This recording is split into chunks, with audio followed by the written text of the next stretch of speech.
Imagine waking up at 3 a.m. in Cuba, hearing a piercing noise only you can hear, and then losing the ability to concentrate forever. Yeah, this actually happened. It's 2016. U.S. diplomats stationed in Havana start reporting bizarre symptoms: headaches, dizziness, memory loss. Doctors are completely stumped. Fun fact, the U.S. Embassy in Havana had only just reopened in 2015 after 54 years of being shut. Things escalated quickly.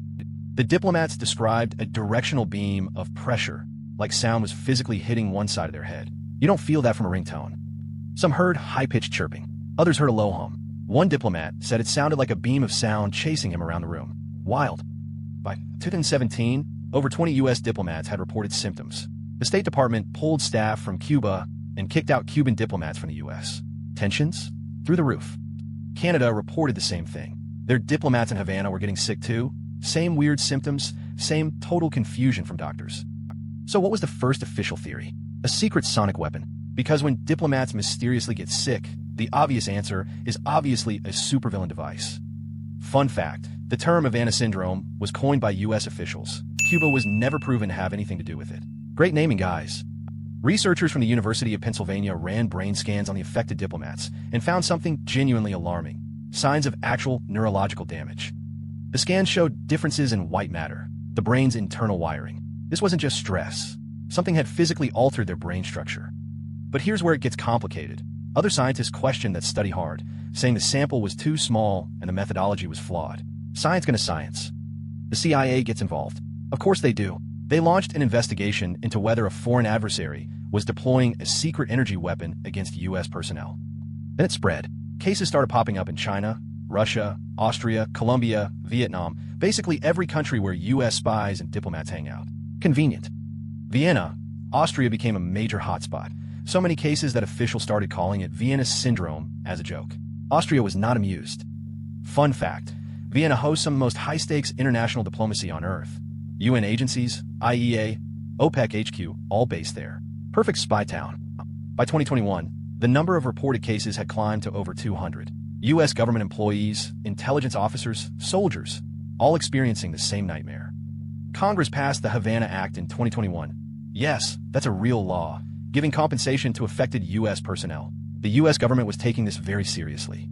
So what's actually causing it? 3 main theories emerged, and each one is more James Bond than the last. Let's break them down.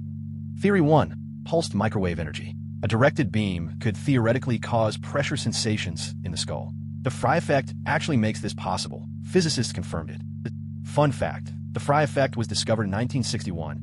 Humans can literally hear microwave pulses as clicks or buzzing. The military knew about it for decades. Theory 2. Russia did it.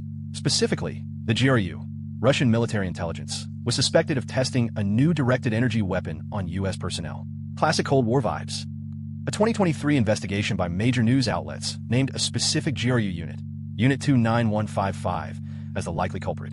These are the same guys tied to the Salisbury poisoning. Yikes.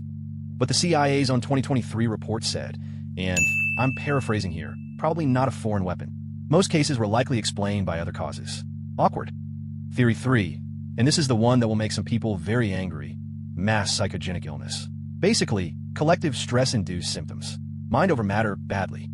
Mass psychogenic illness is real and documented throughout history. But telling a CIA officer their brain damage is just stress goes over about as well as you'd expect.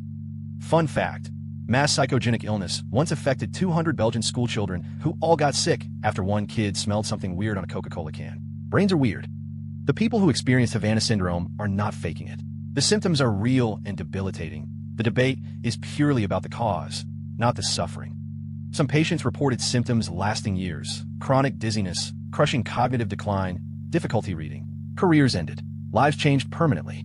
One diplomat said she woke up with the room vibrating, couldn't move, and was left with permanent hearing loss. She filed a lawsuit against the U.S. government. Now here's where the Russia theory gets juicy again. A 2022 report by the National Academies of Science suggested pulsed microwave energy was the most plausible cause. Make up your mind, science.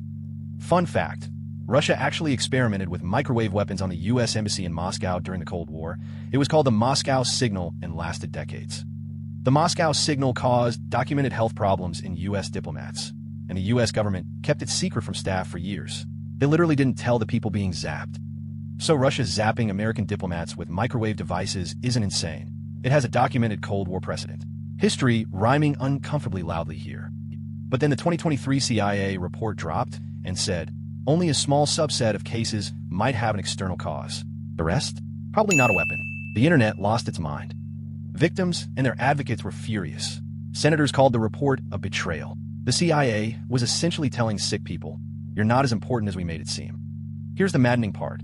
Even the CIA admitted they couldn't rule out that some cases involved a foreign weapon. So they basically said yes and no in official report form. Fun fact, the cicada, yes, the insect, was briefly considered as a possible explanation for the Havana sounds. A cricket caused a diplomatic crisis. Almost. A group of bioacousticians actually analyzed the mysterious Havana sound recording and matched it to the Indies' short-tailed cricket. Science served cold. But here's the catch. The cricket explains the sound, not the brain damage. You can't get white matter changes from listening to bugs. So the mystery isn't solved. Let's talk about one of the most credible victims.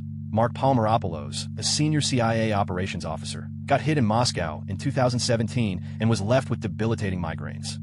Palmeropoulos says his career was destroyed. He had to retire. He's written a book and testified before Congress. And he says the CIA failed its own people spectacularly. The National Security Council created a dedicated team to investigate. The Pentagon took it seriously. Even the White House weighed in. This was not being dismissed quietly. A bombshell 2024 joint investigation by 60 Minutes and major newspapers linked Unit 29155 directly to Havana syndrome incidents in multiple countries. Russia denied everything. Shocker. Fun fact, Unit 29155 is so secret that even most Russian officials don't know exists. It reports directly to the GRU chief, ghost unit of ghost units. The U.S. government's own response has been messy. Victims complained about poor medical care, bureaucratic stonewalling, and being told to just push through it. Real classy. What does this leave us? Hundreds of people are genuinely sick. Brain damage may be real. A foreign weapon might be responsible, or might not be. No one fully agrees. Perfect. The scariest possibility. If a foreign government can silently zap diplomats' brains with no attribution and no clear evidence, that's a new kind of invisible warfare, and we might be in it. Fun fact, directed energy weapons are actively being developed by the US, China, and Russia. They're not science fiction, they're in military budgets right now. The total number of reported cases globally hit over 1,000 by 2023, across government, military, intelligence, and even some private citizens. The net keeps growing. The biggest unanswered question, why would Russia attack mid-level embassy staff in Havana in 2016 specifically? What was the strategic goal? Nobody has a good answer. Some researchers think the attacks, if real, were tests. Cuba was chosen precisely because it was diplomatically isolated and responses would be slow. A petri dish for spy tech. Fun fact, Cuba was diplomatically isolated from the US for over 5 decades, making it the perfect place for something weird to happen with zero fast accountability. What makes Havana syndrome so uniquely maddening is that we may never get a definitive answer. Classified intel, diplomatic sensitivity, and genuine scientific uncertainty form an impenetrable wall. Whether it's a Russian weapon, mass psychogenic illness, or something we haven't thought of yet, real people's lives were shattered. That part is not up for debate. Havana syndrome is either proof of a terrifying new invisible weapon, or a cautionary tale about how mass anxiety can physically break human bodies. Both answers are absolutely terrifying. Let's take one more look at everything we just covered.